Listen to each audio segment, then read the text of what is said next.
بسم اللہ الرحمن الرحیم۔ ناظرین، میں ہوں معوذ اسد صدیقی اور پروگرام خبر و نظر کے ساتھ حاضر ہوں۔ ناظرین، اس پروگرام میں ہم پاکستان میں ہونے والے حالات اور واقعات پہ تو بات کرتے ہی ہیں، لیکن اس کے حوالے سے پاکستان سے باہر رہنے والے پاکستانیوں پہ اس کے کیا اثرات ہوتے ہیں وہ ہمارے اس پروگرام کا حصہ رہتے ہیں، اور خاص طور پہ امریکہ میں رہنے والے پاکستانی۔ اور آج ہم جس حساس موضوع پہ یہاں ذکر کریں گے، جس پہ بات ہوگی، وہ ہے شہر کراچی کا۔ اس شہر کراچی کے حوالے سے یونائٹڈ انسٹیٹیوٹ آف پیس نے ایک سروے رپورٹ کے مطابق 25% جی ڈی پی یہ شہر کراچی پیدا کرتا ہے، جبکہ معیشت کا 54%، پاکستان کی معیشت کا 54% اس شہر سے پیدا ہوتا ہے، جبکہ 70% ٹیکس یہی شہر ادا کرتا ہے۔ یہی اسی لیے کراچی کو پاکستان کی شہرک کہا جاتا ہے، اور یہی کہا جاتا ہے اس رپورٹ کے مطابق بھی کہ اگر پاکستان کو متاثر کرنا ہو تو کراچی کو متاثر کیا جا سکتا ہے۔ اس کی آبادی 1,80,00,000 ہے، اور کل ہمارے ایک وزیر داخلہ، جن کے بیانات ہمیشہ رونق بنتے ہیں اخبارات کی اور بعد میں کبھی مذاق بھی اڑتا ہے، وزیر داخلہ رحمان ملک نے ایک بیان دیا ہے جو انتہائی سنجیدہ بیان ہے۔ آج ہم اس موضوع پہ بات کریں گے کہ کیا واقعی اس بیان کے جو اثرات ہیں یا وہ بیان صحیح ہے۔ ان کا یہ کہنا ہے کہ مڈ فروری میں کراچی میں ایک فسادات کی لہر اٹھے گی جس میں لوگ بہت بڑے پیمانے پہ مارے جائیں گے۔ ساتھ میں ان کا یہ بھی کہنا تھا کہ اس کا تعلق طالبان سے نہیں ہوگا، بلکہ بیرونی عناصر اس حوالے سے کچھ نہ کچھ کریں گے۔ اس میں ان کا یہ کہنا تھا کہ یہ لڑائی فرقہ وارانہ بنیاد پہ بھی ہو سکتی ہے۔ ناظرین، کراچی اندرونی اور بیرونی دشمنوں سے تو گھرائی ہوئی ہے۔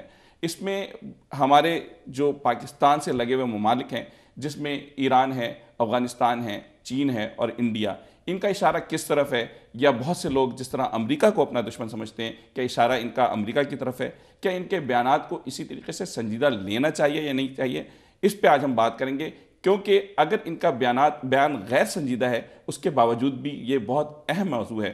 اس اہم موضوع پہ گفتگو کرنے کے لیے آج ہم نے واقعی اپنے اہم مہمانوں کو یہاں دعوت دی ہے کہ جو اس موضوع پہ بات کریں گے۔ سب سے پہلے ہمارے ساتھ ڈاکٹر غلام مجتبیٰ، جو کسی تعارف کے محتاج نہیں، ہمارے پچھلے پروگرام میں بھی یہ تشریف لائے تھے اور بہت فیکٹس اینڈ فگر کے ساتھ بات کی تھی، اسی حوالے سے آج ہم نے ان کو بلایا ہے۔ یہ پاکستان پالیسی انسٹیٹیوٹ یہاں امریکہ میں ایک تھنک ٹینک ہے، اس کو چلاتے ہیں۔ جبکہ ہمارے دوسرے مہمان ہمارے وکیل انصاری صاحب ہیں، جو کہ لکھاری بھی ہیں، بہت اچھا لکھتے ہیں، سوشل ورک ہیں، لیکن آج ہم نے خاص طور پہ ان کو جو بلایا ہے، کراچی پیس موومنٹ کے نام سے، یہ امریکہ میں نیو یارک میں خاص طور پہ یہ ایک تنظیم کے سربراہ ہیں، اور اس تنظیم نے ہر موضوع پہ تقریباً یہاں پروگرام کیا ہے۔ یہ ایک تھنک ٹینک ہے، یہ لوگوں کو بلاتے ہیں اور سنجیدہ موضوعات پہ بات کرتے ہیں، خاص طور پہ کراچی کے حوالے سے جو کچھ بھی ہو رہا ہو۔ اور ساتھ میں ہمیں لندن سے اسکائپ پہ جوائن کر رہے ہیں حبیب جان۔ یہ پیپلز پارٹی کے سابق رہنما ہیں، اور ان کی شہرت جب لیاری میں جو واقعات ہوئے تھے اس حوالے سے آپ سب جانتے ہوں گے کہ یہ وہاں لیاری میں پھنسے ہوئے تھے۔ اس کے بعد ان کے سر کی قیمت رحمان ملک صاحب نے لگائی اور حبیب جان کو پاکستان چھوڑنا پڑا، کیونکہ یہ لندن میں پہلے ہی رہتے تھے۔ اس وقت یہ فرینڈس آف لیاری انٹرنیشنل کے سربراہ ہیں، اور ان کا یہ بھی کسی تعارف کے محتاج نہیں۔ پیپلز پارٹی یہ چھوڑ چکے ہیں۔ اب یہ کراچی کے ان لوگوں میں ہیں، یا ان کا تعلق اس گروپ سے ہے جو اصل کراچیائٹ کہلاتے ہیں، یعنی کراچی کے اصل باشندے جو سینکڑوں سال سے یہاں رہ رہے ہیں۔ ڈاکٹر صاحب، سب سے پہلے میں آپ سے اس پروگرام کا آغاز کروں گا، سوال کروں گا کہ رحمان ملک کے اس بیان کو کیا ہمیں سنجیدہ لینا چاہیے، یا اس کو ایک مذاق کی طرح، جو شاہ رخ کے حوالے سے بھی انہوں نے بیان دیا اور مزید جو بیانات دیتے رہتے ہیں، لیکن کہیں نہ کہیں اس میں سنجیدگی پائی جاتی ہے؟ دیکھیے، رحمان ملک صاحب پاکستان کی انٹیریئر منسٹر ہیں، اور with all due respect to the minister for interior, ان کا اسٹیٹمنٹ یقیناً ریفلیکٹ کرتا ہے جو پاکستان کی ایجنسیز، انٹیلیجنس ایجنسیز ہیں، وہ جو فیڈ بیک انٹیریئر منسٹر کو دیتی ہیں، جس میں ایف آئی اے ہے، جس میں ویسے میں یہاں بات کاٹوں گا، فیڈ بیک تو دینے، لیکن انہوں نے ساتھ میں جس طرح بات کی، انہوں نے کہا کہ کراچی چھن بھی سکتا ہے اور اس کی ذمہ دار انٹیلیجنس ایجنسیاں بھی ہو سکتی ہیں، تو وہ کہاں سے رپورٹ دے رہی ہیں؟ اس کے اندر کیچ یہ ہے کہ یہ جن انٹیلیجنس ایجنسیز کی سربراہی کرتے ہیں، اس کا نام ہے انٹیلیجنس بیورو، اس کا نام ہے ایف آئی اے، اس کا نام ہے پولیس سروسز آف پاکستان۔ اس کی ساری انٹیلیجنس سم اپ کر کے ان کے پاس آتی ہے، لیکن یہ ہاتھ رکھنا چاہتے ہیں آئی ایس آئی پہ۔ یہ ہاتھ رکھنے کی کوشش انہوں نے اس سے پہلے، جب آپ 2008 کے اندر جائیں گے تو آپ یہ دیکھیے گا کہ 2008 میں انہوں نے یہ اٹیمپٹ کیا تھا کہ آئی ایس آئی کو under the interior ministry domain میں لیا جائے، اور وہ اٹیمپٹ ان کا فیل کر گیا تھا۔ اس کی ڈیٹیلز میں جانے کی شاید ضرورت نہیں ہے، تو میں یہ سمجھتا ہوں کہ یہ یقیناً جب انٹیلیجنس ایجنسیز کو یہ گھیرنے کی کوشش کر رہے ہیں تو یہ ان کا ایک پرانا طریقہ رہا ہے کہ آئی ایس آئی کو کسی طرح سویلین ڈومین کے انڈر لیا جائے، اور سویلین ڈومین کے انڈر میں یقیناً آئی ایس آئی کا ڈی جی آتا ہے، لیکن under the president of Pakistan ہماری 3 میجر انٹیلیجنس ایجنسیز ہیں. Under the president of Pakistan I S I ہے، under the chief of the army staff military intelligence. ان کا اشارہ آئی ایس آئی کی طرف ہے یقیناً اگر وہ انٹیلیجنس ایجنسیز کو ان کو جو اطلاعات ملی ہوں گی، وکیل صاحب آپ سے ہی پوچھوں گا، ان کو جو اطلاعات ملی ہوں گی آپ کیا سمجھتے ہیں کہ یہ، کیونکہ بہت خطرناک ہے، آپ دونوں اسی شہر کے ہیں، میں بھی اسی شہر کا اور حبیب جان بھی اسی شہر سے تعلق رکھتے ہیں، 1 کروڑ 80 لوگوں کی آبادی میں سب متاثر ہوتے ہیں. دیکھیے، سب سے پہلے تو واقعی ان کے جو بیانات ہیں بعض دفعہ بڑا مضحکہ خیز ہوتے ہیں، لیکن یقینی طور پر وہ شخص جان بوجھ کر ایسے بیانات دیتا ہے، اور یہ ایک، میں سوچتا ہوں سیاسی لوگ جانتے ہیں، یہ ٹیسٹنگ ہوتی ہے. یہ وہ ٹیسٹ کر رہے ہیں رد عمل کے لوگوں کا، کیا رد عمل ہے، کیا واقعی کچھ ہونے والا ہے. اور میں اس کو اس طرح دیکھ رہا ہوں کہ دیکھیے الیکشن کا زمانہ ہے، اور مجھے 1992 یاد آ رہا ہے، جہاں پہ اس قسم کے بیانات پہلے بھی دیے گئے تھے. اس کے بعد ایک کارروائی کی گئی تھی کسی نام سے، اور بہت بڑی کارروائی ہوئی تھی جس کا ہم کو، آپ کو سب علم ہے. الیکشن آ رہے ہیں، لیکن یہاں تو وہ تو انٹرنل معاملہ تھا. یہاں جو بات کی ہے انہوں نے، وہ کہا ہے کہ بیرونی ممالک کا بھی ہاتھ ہو سکتا ہے. ہاں میرا خیال ہے، دیکھیے یقینی طور پر وہ نجومی ہیں، بات نجومی کی طرح کرتے ہیں، لیکن اس کے اندر ہلکا سا اشارہ بٹوین دا لائن آپ پڑھنے کی کوشش کریں. وہ یہ کہہ رہے ہیں جیسے کہ ہم سوچ رہے ہیں کہ مئی میں انتخابات ہوں گے، ہم یہ دیکھ رہے ہیں مارچ سے پہلے کراچی میں اتنے ہنگامے ہوں گے کہ یقینی طور پر کچھ نہ کچھ نئی چیز پیدا ہونا چاہیے. اب انہوں نے یہ اضافہ کر دیا کہ بیرونی ممالک کریں گے. حبیب جان صاحب، آپ تو بڑا محبت کا تعلق رکھتے ہیں رحمان ملک صاحب سے، آپ کی سر کی قیمت بھی لگا چکے ہیں وہ، آپ ان کے بیان کو کس طرح لے رہے ہیں؟ پہلے تو بڑی مہربانی صدیق صاحب، السلام علیکم، آپ کو بھی، پینل کو بھی، اور آپ کے ویورز کو بھی. میں یہی کہوں گا شاید، لیکن کہ تم ہوئے جس کے دشمن کیوں ہو آسماں والا.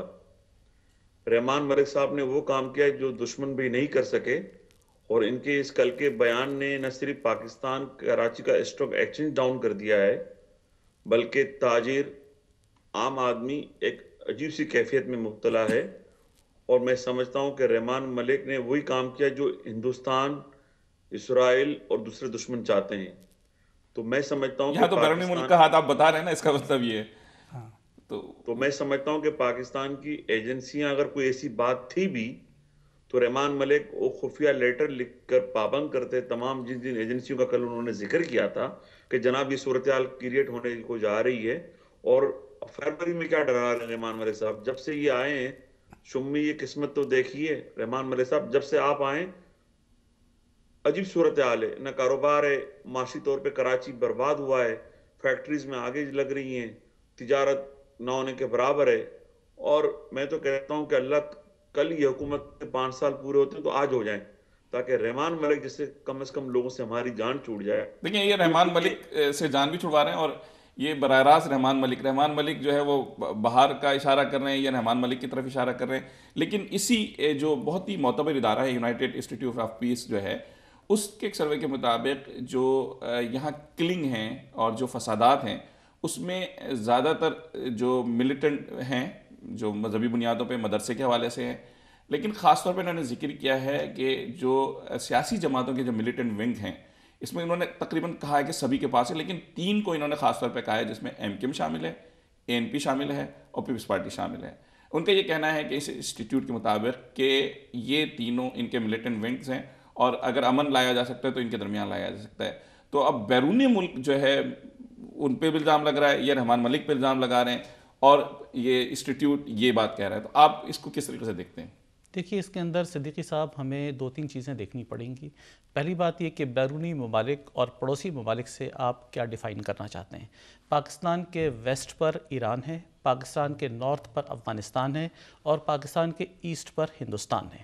اب اس میں سے آپ کس طرف اشارہ کرنا جا رہے ہیں کہ یہ چیز کہاں سے انیشیٹ ہوگی، اور اس کے بعد پھر آپ کو یہ دیکھنا ہے کہ یہ بیرونی ممالک جو بھی ہمارے پڑوسی ہیں، ان کے کیا ڈیزائنز ہیں پاکستان کے اندر. یقیناً ہندوستان پہ کوئی 2 اوپینین نہیں ہے پاکستانی کا کہ ہندوستان نے ہمیشہ یہ کوشش کی ہے کہ پاکستان کو توڑا جائے، اور ہندوستان پہ سب سے پہلی نظر کسی بھی پاکستانی کی جاتی ہے.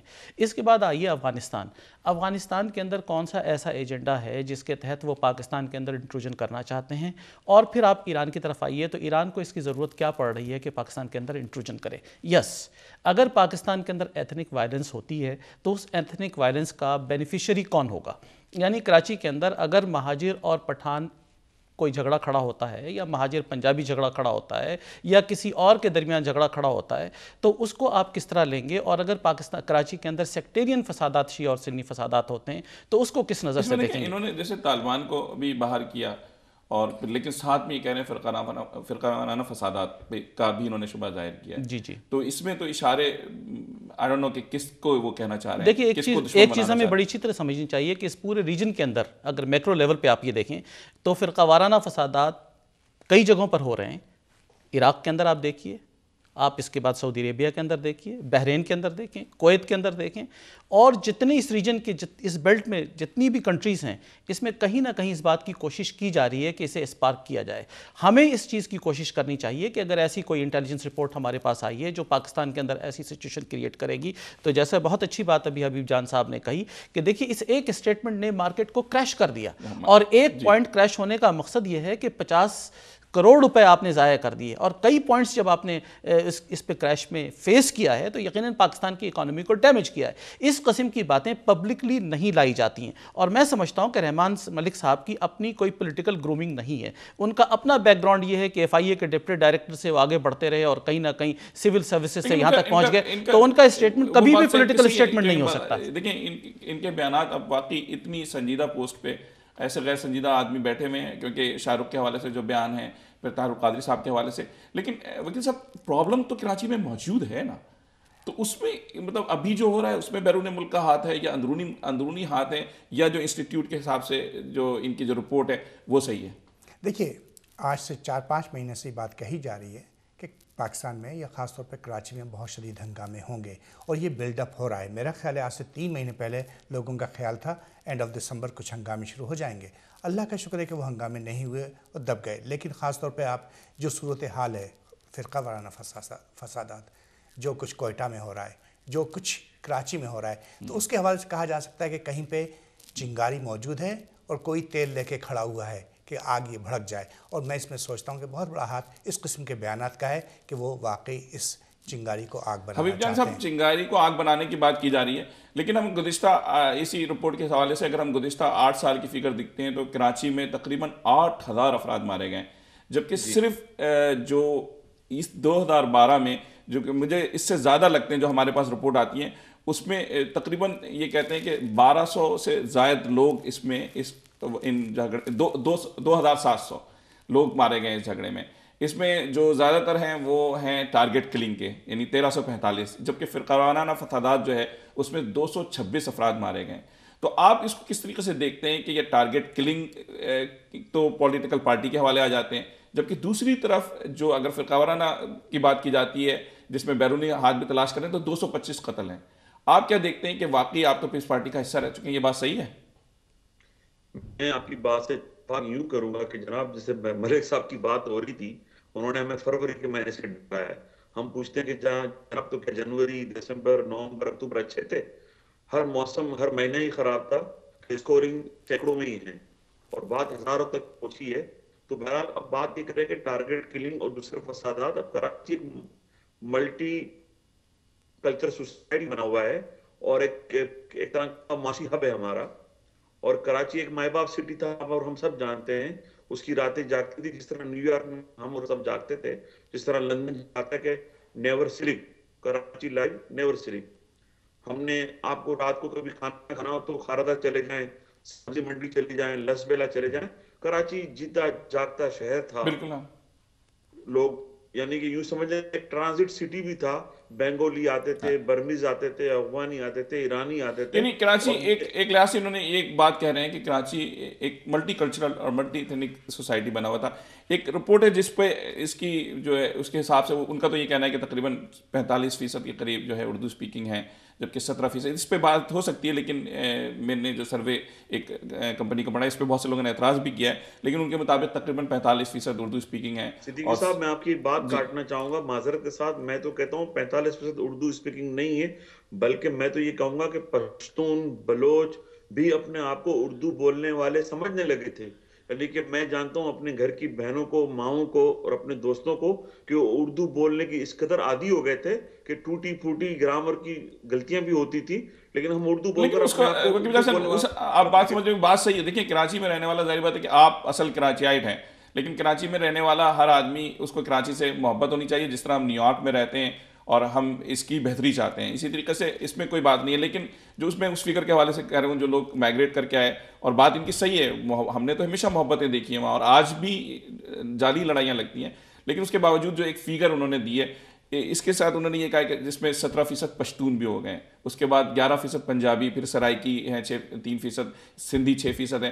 لیکن دوسری طرف دوسرے دو ادارے ہیں، اس نے کہا ہے کہ الیکشن کے حوالے سے سب سے بڑی جو چیز کراچی میں ہونی چاہیے وہ مردم شماری، تاکہ ایک صحیح فگر سامنے آئے اور اس کے نتیجے میں کوئی پالیسی بنائی جائے. تو آپ یہ سمجھتے ہیں کہ کیا مطلب متناسب نمائندگی سے وہاں کراچی میں حق ہونا چاہیے، یا جو حلقہ بندی ہے وہ صحیح ہے؟ دیکھیے کراچی کا حل کسی بھی اس قسم کی ایکسرسائز سے نہیں ہوگا. کراچی کا حل جب تک آپ کراچی کے اندر سیکیورٹی پرووائڈ نہیں کریں گے. جو ڈیبیٹ آج آپ نیو یارک کے اندر کراچی کا حل آپ کا یہ کہنا ہے کہ جب تک سیکیورٹی فراہم نہیں کی جائے گی. اس موقع پہ ہم لیں گے بریک، پھر حاضر ہوتے ہیں ایک بریک کے بعد.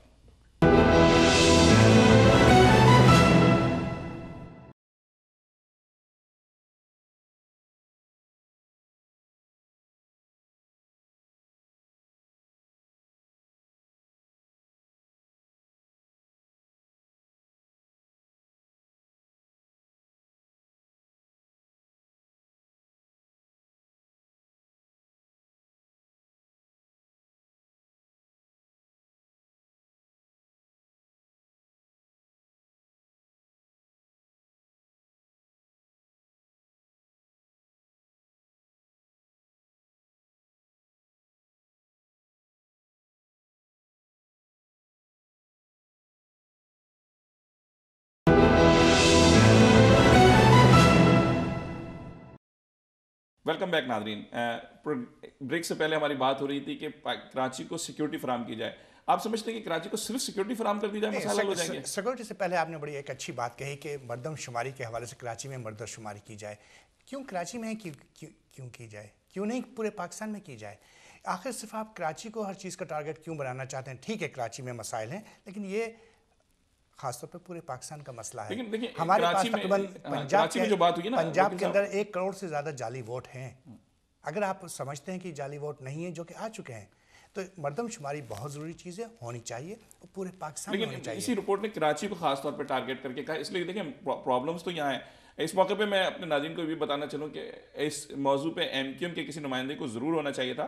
آپ لوگ شاید کمی محسوس کر رہے ہوں، لیکن ہم نے ان کو انوائٹ کیا تھا شاید اپنی مصروفیات کی وجہ سے. پھر ہم نے ان سے یہ بھی ریکویسٹ کی جو یہاں انچارج ہیں کہ اپنے کسی نمائندے کو بھیج دیں، تو وہ بھی نہیں آ سکے. اس لحاظ سے بڑی امپورٹنٹ تھی ان کا ہونا. لیکن یہ مطالبہ ایم کیو ایم کی طرف سے آیا ہے کہ اس کو مردم شماری تمام، آپ اس کو ایم کیو ایم کی طرف سے کہ یہ کامن سینس بھی یہ ہے کہ ایک خاص علاقے کو آپ ٹارگٹ کرتے ہیں، وہاں آپ کو مردم شماری بھی کرنی ہے، وہاں آپ کو ہر گھر جا کے جانچنا بھی ہے کہ کون ووٹر ہے کون نہیں ہے. ایک خاص علاقے کو کیوں کرتے ہیں؟ یہاں سے شکوک و شبہات پیدا ہوتے ہیں کہ یقینی طور پر اس کو سیبوٹاج کیا جا رہا ہے، سسٹم کو سیبوٹاج کیا جا رہا ہے. دیکھیں اس وقت تو کراچی، ڈاکٹر صاحب کراچی ٹارگٹ ہے، سب سے زیادہ لوگ بھی مارے جا رہے ہیں. اگر آپ بم بلاسٹ یا طالبان کے حوالے سے دیکھیں تو پورے پاکستان میں جتنے لوگ مرے ہیں گزشتہ 8 سال میں، شاید ناظرین کے لیے فکر نہیں ہو کہ اس سے آدھے سے زیادہ کراچی کے ایک شہر میں مرے. تو وہ آپ اس کو سمجھتے ہیں کہ بھئی اس کو ٹارگٹ، اور 2001 میں تو ایم کیو ایم نے خود مشرف کے ساتھ مل کے ہی یہ حلقہ بندیاں بازی کی. دیکھیے ماوی صاحب، ایک چیز میں آپ کو بتاؤں کہ with all due respect, Ansari صاحب نے جو بات کہی ہے، وکیل انصاری صاحب نے، میں اس سے ٹوٹل ڈس ایگری کرتا ہوں، اور اس کے ڈس ایگریمنٹ کی ریزن آپ کو بتاتا ہوں. ڈس ایگریمنٹ کی ریزن یہ ہے کہ کراچی کے اندر، بلکہ سندھ کے اندر، ایم کیو ایم کا گورنر پچھلے 10 سال سے ہے. 2002 ڈسمبر 27 کو ایم کیو ایم نے اپنا گورنر انسٹال کیا، اور 2012 ڈسمبر 27 کو 10 سال مکمل ہو گئے. اس 10 سال کا رزلٹ یہ ہے کہ کراچی کے اندر 35,000 ٹارگٹ کلنگز ہوئی ہیں. آپ لاہور کے اندر ایسی مثال مجھے بتائیے، آپ پشاور میں ایسی مثال بتائیے، آپ حیدرآباد میں ایسی مثال بتائیے، آپ کراچی کے علاوہ کسی شہر کا نام لے کر مجھے بتائیں کہ جہاں پہ 35,000 ٹارگٹ کلنگ. اب سے آگے میں آپ کو نہیں، اس سے آگے میں آپ کو بتاتا ہوں. Karachi is the backbone of Pakistan. Karachi جب 30% ریونیو جنریٹ کرتا ہے تو آپ یہ کہتے ہیں کہ کراچی جنریٹ کرتا ہے، نہیں، ایسا نہیں ہے. کراچی سورس ہے ٹیکسیشن کا. کراچی پورٹ پر جو سامان لاہور کے اندر استعمال ہوتا ہے فیکٹریز کے اندر، اس کا ٹیکس کراچی میں لیا جاتا ہے. وہ سامان جو پشاور کی فیکٹریز میں یوز ہوتا ہے اس کا tax at source Karachi port پہ لیا جاتا ہے. اگر آپ 30% کی فیگرز دیتے ہیں، that does not reflect only Karachi. It represents the stakeholders in Lahore, it represents the stakeholders in Peshawar, it represents the stakeholders all over the country. Karachi is a stake for all the people of Pakistan. اچھا حبیب جان صاحب یہ کہہ رہے ہیں کہ کراچی سب کا ہے، لیکن کسی اور شہر کے متعلق یہ بات کیوں نہیں کی جاتی؟ بات دراصل یہ ہے صدیقی صاحب، جس طرح آپ نیو یارک میں بیٹھے ہوئے ہیں، معاشی طور پہ کوئی ایک ریاست امریکہ میں وی آئی پی ہے. لوگوں کی خواہش ہوتی ہے کہ چھوٹے سے جب بڑا ہو جائے تو نیو یارک چلا جائے یا کیلیفورنیا چلا جائے، کہ وہاں پر معاشی طور پہ زیادتی ہے. اب کراچی اس لیے کہ ایک تصور ہے کہ مائی باپ سٹی ہے اور سمندر کی وجہ سے، ایکسپورٹ کی وجہ سے کراچی سب کی طرف رخ ہوتی ہے. اگر آپ نے انگلینڈ جانا ہو اس زمانے میں تو انٹرنیشنل فلائٹ لاہور سے بھی ہے، فیصل آباد سے بھی ہے، لوگ کراچی آیا کرتے تھے. کراچی ان کا یہ کہنا ہے کہ حبیب جان صاحب کا کہ کراچی کے لیے جو یہ بات یہی کی جاتی ہے سب کا، تو انہوں نے ریزن بتائی. اپنے نیو یارک میں وکیل انصاری صاحب 108 زبان بولنے والے لوگ رہتے ہیں. نیو یارک میں یہ مسئلہ نہیں ہوتا. دیکھیے میں نیو یارک میں رہا ہوں، اپنی زندگی کا زیادہ حصہ میں نے نیو یارک میں گزارا ہے اور میں کراچی میں پلا بڑھا ہوں. تو میں اس حوالے سے کہہ سکتا ہوں، دیکھیے ایک گلدستہ ہوتی ہے یہ قوم. اس وقت جو ہم موزیک کہتے ہیں نیو یارک کو، واقعی گلدستہ ہے، ساری قومیں پھلتی پھولتی ہیں، لیکن جو پانی دینے والا ہوتا ہے وہ ایک ہوتا ہے. ابھی میں ڈاکٹر صاحب سے بڑی معذرت کے ساتھ یہ کہوں گا کہ یہ کراچی میں ہی کیوں ہوتا ہے. دیکھیے افغانستان کی جو جنگ ہوئی ہے، جو شخص افغانستان سے نکلا ہے، چاہے وہ ڈرگ ڈیلر تھا یا ایک معصوم انسان تھا، وہ پشاور میں نہیں رکا، وہ اسلام آباد میں نہیں رکا، وہ لاہور میں نہیں رکا، وہ کہیں نہیں رکا، وہ آ کے کراچی میں رکتا ہے. اس کی جائے پناہ کراچی ہے. ٹھیک ہے، کراچی میں ہمیشہ سے کیونکہ بڑا شہر ہے لوگ کام کرنے آتے ہیں، لیکن کچھ لوگوں کو ایسے بھی آنے کی اجازت دی گئی جو کہ یقین طور پر اس وقت ٹارگٹ کلنگ کر رہے ہیں، جو پارٹ آف مطلب کراچی میں رہنے والے ٹارگٹ کلنگ نہیں کر رہے ہیں. اب میرا خیال ہے کہ وہ part of the game, part of the game. تمام اس رپورٹ کے مطابق تمام پارٹیاں، اور دیکھیں خطرناک بات ہے، اگر یہ فروری کا کہہ رہے ہیں تو کل پرسوں فروری شروع ہو جائے گا. اس کے علاوہ 2013 کے جو انتخابات ہونے ہیں اس میں بھی کہا جا رہا ہے کہ کراچی میں سب سے زیادہ کلنگ ہوگی. تو آپ ہم کس طرح آئیڈینٹیفائی کریں گے کہ اور کیا چیز ایسی ہوگی؟ انہوں نے تو باہر سے آنے والوں پہ الزام لگا دیا. باہر سے آنے والے جو ہے زیادہ تر ان لوگوں پہ الزام لگاتے ہیں جو پہلے سے کراچی میں رہ رہے ہیں. ایم کیو ایم کا بھی نام لیا جا رہا ہے، پیپلز پارٹی کا بھی نام لیا جا رہا ہے، اے این پی کا خاص طور پہ، کیونکہ نئے جب سے فاٹا میں جو معاملات ہوئے وہاں سے جو یہاں آئے ہیں لوگ، اس کے بعد سے کچھ اور فسادات بڑھے. آپ اس کو کس طریقے سے دیکھتے ہیں؟ کس طرح آپ کو یہ دیکھیں گے کہ کون اس کا ذمہ دار ہے؟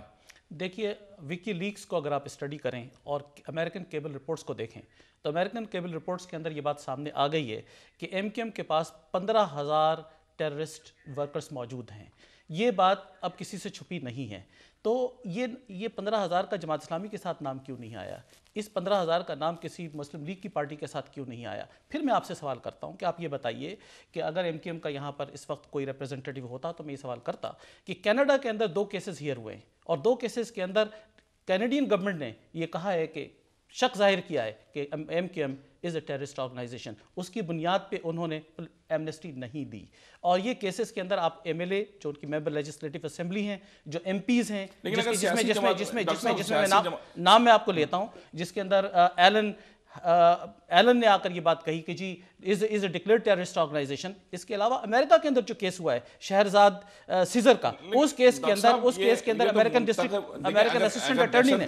امریکن اسسٹنٹ اٹرنی نے یہ کہا کہ دس از اے ڈکلیئرڈ ٹیررسٹ آرگنائزیشن. اس کے علاوہ آپ گیلوے کی اسپیچ دیکھیے برٹش پارلیمنٹ کے اندر، گیلوے نے یہ بات کہی کہ جی یہ ٹیررسٹ آرگنائزیشن ہے. تو آپ کینیڈا کو دیکھیے، آپ یو کے کو دیکھیے، آپ امریکہ کو دیکھیے، تینوں کنٹریز کے اندر کہیں نہ کہیں کسی شکل میں اس پر ٹیررزم کا چھاپ لگا ہے. آپ یہ بتائیے کہ کس اور پارٹی پہ یہ چھاپ لگا ہے؟ And why should not be taken care of اس چیز کو؟ کراچی کے اندر جب کراچی ایئرپورٹ سے آپ باہر نکل، ان پہ دہشت گردی کا کوئی آپ الزام نہیں لگا. نہیں، میں یہ نہیں کہتا کہ دوسری جگہ دہشت گردی نہیں، لیکن سیاسی جماعتوں میں سب سے زیادہ کارکنان اگر مرے ان کا اس رپورٹ کے مطابق تو وہ ایم کیو ایم کے ہی ہیں.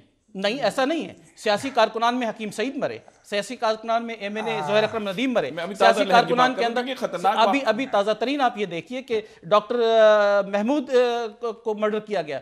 حقیقی کے 3 افراد کو مرڈر کیا گیا. یہ سارے کی ساری لسٹ ہے جو ڈاکٹر صاحب میں آپ کو یہاں دیکھیے ڈاکٹر پرویز محمود میرے بھی دوست تھے, وہ نیو یارک میں رہ کے گئے اور شاعری برادری سے ان کا تعلق تھا, اور یقینی طور پر میں آپ کو بتانا چاہتا ہوں کہ یہ غلط ہے کہ ایم کیو ایم کے کارکنان نہیں مرے, تقریباً 15,000 سے زیادہ ان کے کارکنان مرے ہیں. اور یقینی طور پر میں کراچی کا رہنے والا ہوں, کراچی والے یا اردو اسپیکنگ سو کالڈ یا سو کالڈ مہاجر کبھی بھی ان کو ہتھیار چلانا تو دور کی بات ہے, دیکھنا نہیں آتا تھا. لیکن میں آپ سے یہ سوال کرتا ہوں, لیکن میں یہ سوال کرتا ہوں کہ قائد کا جو غدار ہے, قائد کا جو غدار ہے وہ موت کا حقدار ہے, یہ نعرہ کس نے دیا؟ ڈاکٹر صاحب پہلے تو میں ایم کیو ایم کو ریپرزینٹ نہیں کر رہا, میں ایم کیو ایم کا رکن بھی نہیں ہوں, میں ایم کیو ایم بنی بھی نہیں جب میں آیا ہوں, لیکن کم سے کم ہمیں یہ صلاحیت ہونی چاہیے جب کراچی کے مصائب کا ذکر کریں تو آپ ایم کیو ایم کو الگ نہیں کر سکتے. آپ جہاں ان پہ دہشت گردی کا الزام لگتا ہے, یا جیسے ڈاکٹر صاحب کہہ رہے ہیں, وہیں جو آپ کے دوست ہیں, آپ کے جو گروپ ہیں, ان پہ بھی دہشت گردی کا الزام لگا. فرینڈز آف لیاری جو خاص طور پہ کراچی امن تحریک وغیرہ جو وہاں چل رہی تھی, تو آپ اس کو کس طرح دیکھتے ہیں کہ بھئی آپ پہ بھی الزام لگ رہا ہے, ایم کیو ایم پہ بھی الزام لگ رہا ہے, اے این پی کے حوالے سے بھی رپورٹ آ رہی ہے, تو اس کو واضح طور پہ کلیئر ہونا چاہیے کس کو ہم اپنے اس بات کو آن کروں گا کہ ہم پہ بھی الزام لگا, اور اس کی بیسک وجہ یہ تھی کہ جو بات ہو رہی ہے آپ کے یہاں, جیسا آپ نے کہا کہ نیو یارک میں 108 یا 16 زبانیں بولنے والے لوگ رہتے ہیں, تو سب سے زیادہ پھر تو ٹارگٹ کلنگ دنیا میں نیو یارک یا لندن میں ہونی چاہیے کہ یہاں پہ ملٹی کلچر سوسائٹیز کے لوگ رہتے ہیں. پرابلم یہ ہے کہ یہاں آپ کے نیو یارک میں درگزر ہے اور برداشت ہے. ہر قوم, جس طرح میئر جولیانی جب آئے تھے, میں نے بڑا وزٹ کیا نیو یارک کو 5-6 مرتبہ, آئی ریممبر کہ وہاں پہ بھی کرائم ہوئے ہیں تو وہاں کے لوگوں نے اس کو مینج کیا. اب آپ نے الزام لگایا, بلکہ آپ نے یہ حقیقت بات کی کہ لیاری پر بھی یہ الزام ہے, اور یہ حقیقت ہے کہ جب لیاری کے لوگوں پر اٹیک ہوا تو لیاری کے لوگوں نے اپنے تحفظ کے لیے جب روکا ہے تو ایک ہنگامہ ہو گیا. ہم یہ کہتے ہیں کہ جناب, جیسے میں نے پہلے کہا کہ کراچی ایک سونے کی چڑیا ہے یا ایک ایسا پانی کا کنواں ہے جس پر اب میرے بزرگوں کی غلطیوں سے یا مہربانیوں سے یا میزبانی کی غلطیوں سے اگر کچھ لوگ آ گئے جسے ہم نے قبول کیا تھا, آج ہم کہتے ہیں کہ کنواں بھی آپ اپنے پاس رکھیں, ہمیں فقط چند بالٹیاں پانی کی تاکہ ہم بھی تو اپنا گزر بسر کر سکیں. آج میں آپ کو بتاؤں گا صدیقی صاحب کہ کراچی کا سب سے بڑا جو اسپورٹس کا جو شعبہ ہے وہ میرے پاس تھا, باکسرز, فٹ بالرز, سائیکلسٹ وغیرہ. بلدیہ کراچی میں مصطفیٰ کمال ہوں یا فاروق ستار ہوں, انہوں نے تمام اداروں کا جو حل کیا ہے ہمارے باکسر. لیکن اپنا یہ حبیب جان صاحب, مصطفیٰ کمال صاحب کی تو یہاں یہ کہا یہ جاتا ہے کہ بین الاقوامی سطح پہ ان کے کاموں کو سراہا گیا ہے. نہیں سر, آپ دیکھیں نا, یہ تو آپ کی زاشمہ کریں, آپ دن کہیں یا رات کہیں, بادشاہ ہیں, ہم تو دعا لکھتے رہے. جیسے آپ نے فرمایا, میں ابھی یہ کہنا چاہتا ہوں کہ جیسے آپ نے عرض کی کہ ریاست, اب میں ایک شریف آدمی ہوں, میں آپ کے پروگرام میں قسم کھا کر کہتا ہوں میں innocent like a new born baby, لیکن پھر آپ کہیں گے کہ آپ پہ دہشت گردی کا الزام کیسے لگا جب ریاست آصف علی زرداری کی صورت میں اور وزیر اعلیٰ کی صورت میں فیل ہو جائے ایک شہری کو تحفظ دینے کے لیے, تو میں وہیں جاؤں گا جو زیادہ پاورفل ہوگا. اس کا مطلب یہ ہے کہ ریاست فیل ہو رہی ہے. حبیب جان صاحب کا کہنا ہے کہ ریاست فیل ہو رہی ہے. گفتگو اہم موڑ پہ داخل ہو چکی ہے, یہاں ہم لیں گے ایک بریک, ملتے ہیں بریک کے بعد.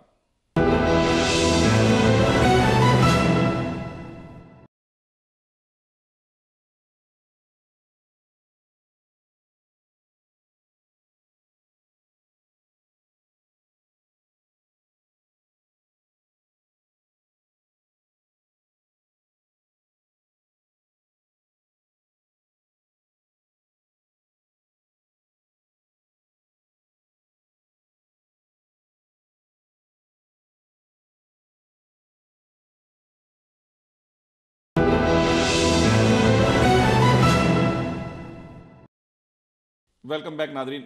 بریک پہ جانے سے پہلے بات یہ ہو رہی تھی کہ اسٹیٹ ناکام ہو چکی ہے.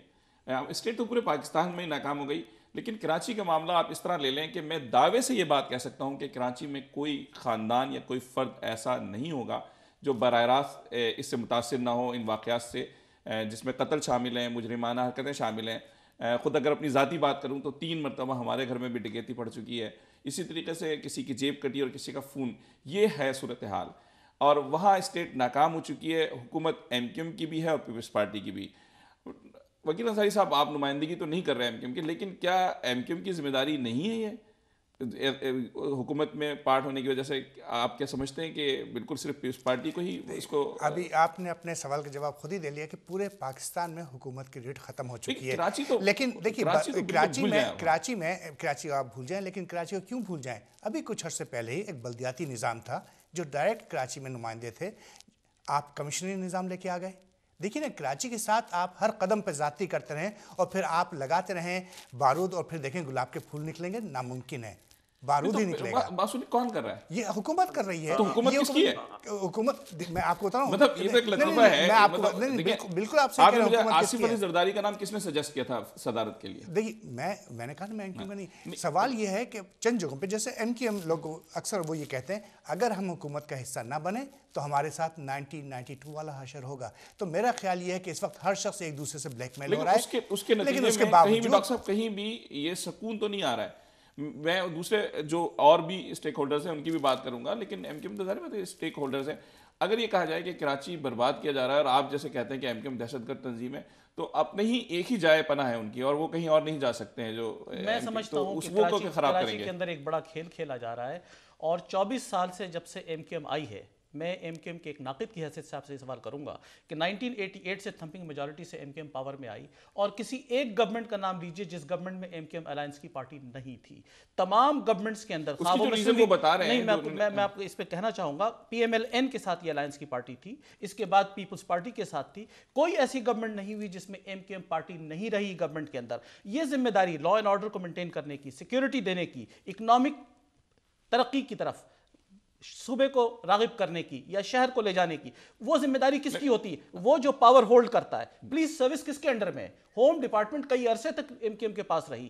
کیوں نہیں انہوں نے پولیس سروسز کے اندر ریفارمز کیے؟ کیوں نہیں انہوں نے سیکیورٹی پرووائڈ کی؟ اور اگر سیکیورٹی پرووائڈ کرنے میں 24 سال سے ایم کیو ایم ناکام رہی ہے اور کراچی کے اندر 35,000 مرڈرز ہوئے ہیں پچھلے 10 سال کے اندر، تو ایم کیو ایم کی رسپانسبلٹی ہے کہ وہ پارلیمنٹ سے ریزائن کر کے باہر آئے اور کسی اور کو موقع دے کہ وہ کراچی کو کنٹرول کرے. حبیب جان، میری تو خواہش یہ ہوتی کہ یہاں ایم کیو ایم کے نمائندے ہوتے اور اس کا جواب دیتے، لیکن جس سے بھی بات کریں وہ دوسرے پہ الزام لگاتے ہیں. ایم کیو ایم سے بات کریں وہ دوسروں پہ الزام لگاتے ہیں، اے این پی سے بات کریں وہ ایم کیو ایم پہ الزام لگائے گی. لیکن آپ کیا سمجھتے ہیں کراچی کا اصل مسئلہ ہے کیا؟ کراچی کا مسئلہ سر بالکل سمپل اور سادہ ہے. میں آپ سے عرض کروں کہ جناب کے ذوالفقار علی بھٹو شہید نے کوئی لیاری والوں کے لیے کوئی سر پہ سنگ لگا کر نہیں آئے تھے. انہوں نے اپنی عملی محبت سے لیاری والوں کا دل جیتا تھا یا پاکستان کا دل جیتا تھا. میں یہ سوال کروں گا آپ سے کہ بابر گوری صاحب پچھلے لامحدود سالوں سے پورٹ اینڈ شپنگ کے منسٹر ہیں. انہوں نے کتنے میگا پروجیکٹ شروع کیے. ہمارا ایک بڑا ذریعہ تھا پاکستان شپنگ انڈسٹری سے. ہمارے لوگ سی مین ہوتے تھے اور جہازوں پہ جایا کرتے تھے لیاری کے لوگ. جتنے جہاز تھے ان کو بھی بیچ دیا گیا. مشرقی پاکستان کے جو تھا بنگلہ دیش بن گیا، ان کے جہاز دیکھیں اور ہمارے پاس 6-7 جہاز ہیں. کوئی بلوچ، پشتون یا پنجابی جو لیاری میں رہتے تھے، اردو بولنے والے بھی، وہ جہازوں کی نوکری سے گیا. کیونکہ ہماری خواہش ہوتی تھی، ہماری والدائیں کہا کرتی تھی لیاری میں کہ میرا بیٹا بڑا ہوگا تو کے ایم سی میں نوکری کرے گا، کے ایس سی میں کرے گا، کیپیٹی میں کرے گا. ہم سے کیپیٹی میں لیکن اس میں تو نواز شریف صاحب کا نام لیا جاتا ہے کہ شپنگ انڈسٹری کو اگر کسی نے ختم کیا تو نواز شریف صاحب ہیں. نہیں سر، پورٹ قاسم، کراچی پورٹ بابر گوری ہیں. بابر گوری خود تو ملینر ہو گئے. ان کے بچوں کے ولیمے آپ کے شہر نیو یارک میں ہوتے ہیں، کیلیفورنیا میں ہوتے ہیں.